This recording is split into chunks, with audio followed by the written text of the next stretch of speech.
Hi.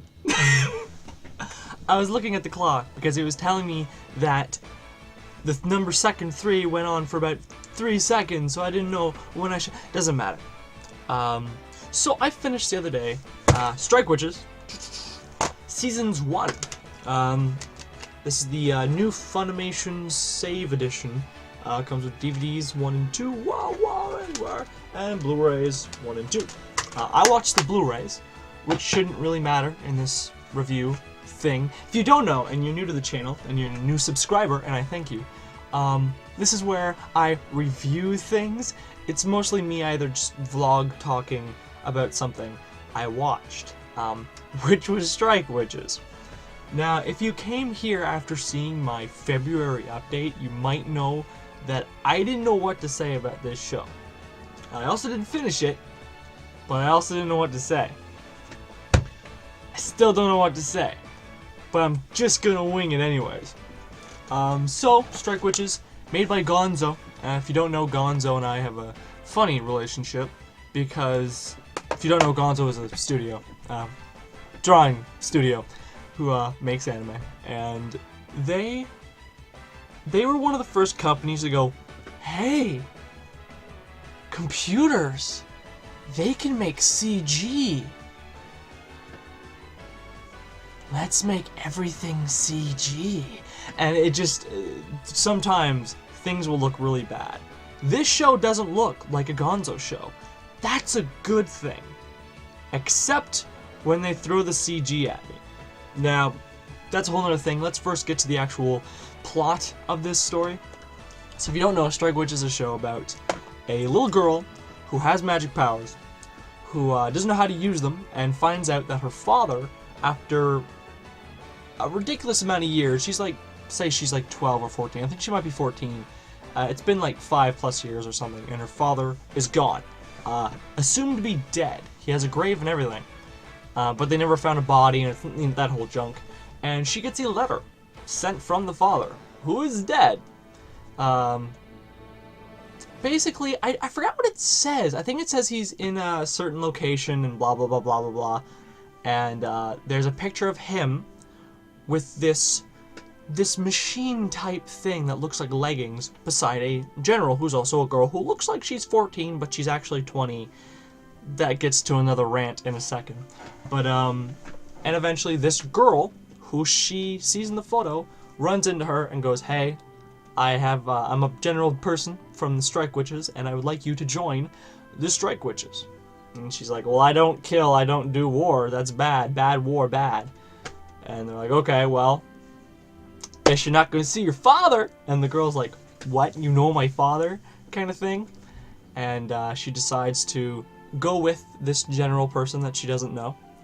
And while she's on this ship, because they're going to one place to another, an old battleship, because this series takes place in like 1944 or something along those lines. Like it's technically World War II, I believe, except we don't see anything like Nazis. I could be getting my timing wrong, and I feel really bad if I am, but whatever war happened during that time, which I believe was World War II,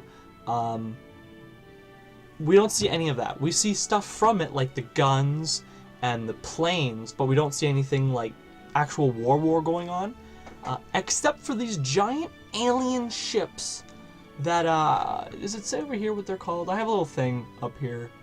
It probably does, but I'm not going to read it. But they're basically these giant alien things that attack and destroy. Basically, they're the things that are destroying continents and all that stuff, like big areas of land. And that's why all these people have had to get together, like the Strike Witches. And she finds out that her father probably is dead. They still don't know, but he's gone. And she wants to help out this group, the Strike Witches. And basically what it is, and this is when it gets to that weird thing we see in the cover, little girls who can grow magic ears and magic tails, flying around with robot feet that her father created, this character here named Miyafuji, and with machine guns, shooting and killing things. And this is after like a couple episodes of her going, I don't do guns. don't do guns at all. But I'm gonna use guns. And that's basically the story. Like, what you could call a story. Because the rest of the show, all the way up until the last 4 episodes, is just a fan service mesh of what's the point? Like, we get the first couple episodes, let's introduce all the characters. And there's a lot of them. There's quite a bit of the Strike Witches. Let's say 8 altogether.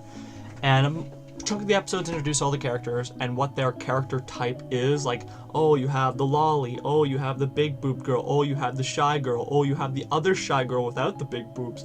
Oh, you have the mean girl who's friends with the shy girl. It's that whole thing that you've seen in anime 1,000 times. And there's like a beach episode and like a bathing episode, and they got that whole thing you see in everything.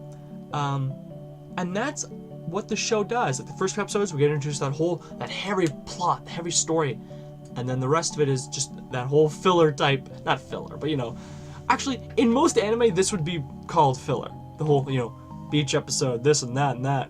And of course, when they're having all their fun, oh, guess we have to have a beach episode, and look, oh, one of the aliens attack. And it's like, okay, come on. And then it gets to the last 4 episodes. Semi-spoiler, but not really. They decide to put a plot down that is so fast and brushed over that it's like, what are you doing? We find out when a Strike Witch becomes a certain age, which doesn't make sense. I'll explain this in a second. That I guess their powers start to fade. It's not explained very well, but I think the one girl's turning, like, she's around 20, 21, I forget. And there's an attack, and her shield didn't work 100%. And they explain how her powers are getting weaker. And it's like, okay, that's fine and dandy. And the reason they use is, oh, because you're blah, blah, blah age. But in the beginning, the main girl, Miyafuji, her parents and her mom's mom and her all have an ability. Now, most of the Strike Witches have an ability of some sort. It could be reading minds, it could be seeing far distances, but Miyafuji, which I could be saying her name wrong, has healing power. And her mom has it, and her grandma has it. Her grandma, let's say, is 60. We're just throwing that out there. Say her mom is 30. And she's like, and Miyafuji is like, I think 14, roughly around that age. And we see them using the healing power, like, spot on greatness, full on, and she can't because she's young. Now, is it because the Strike Witch